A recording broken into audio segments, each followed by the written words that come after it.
ہمارے سی پیک کو متاثر کرنے کے لیے، ہمارے ملک کی معاشی شہرت کو متاثر کرنے کے لیے گلگت بلتستان کے پہاڑوں سے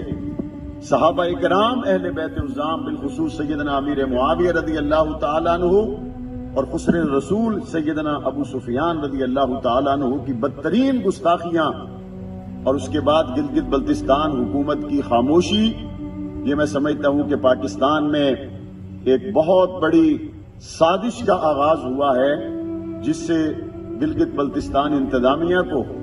پوری قوت کے ساتھ نمٹنا چاہیے، اور گلگت بلتستان کے علماء کرام نے گلگت بلتستان میں پیدا ہونے والی صورتحال کے بعد جو قرارداد علماء کرام نے پیش کی اور اس کو پاس کر لیا گیا، ہم اس قرارداد کی مکمل طور پر حمایت کرتے ہیں، اور ہم یہ سمجھتے ہیں کہ سی پیک کے خلاف یہ ہمسائے ملک کی ایما پر ایک کی جانے والی بہت بڑی سازش ہے۔ یہ ملک کے موجودہ معاشی بحران کو مزید گہرا کرنے کے لیے ایک بہت بڑی سازش ہے۔ اس سے نمٹنے کے لیے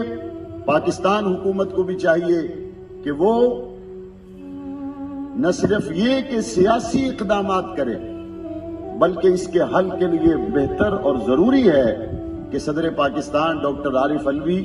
ناموس صحابہ و اہل بیت بل پر دستخط کریں، تاکہ ان گستاخوں کے خلاف سخت قانون کے ذریعے کارروائی کی جا سکے اور وطن عزیز کو مزید مشکلات میں گھرنے سے بچایا جا سکے۔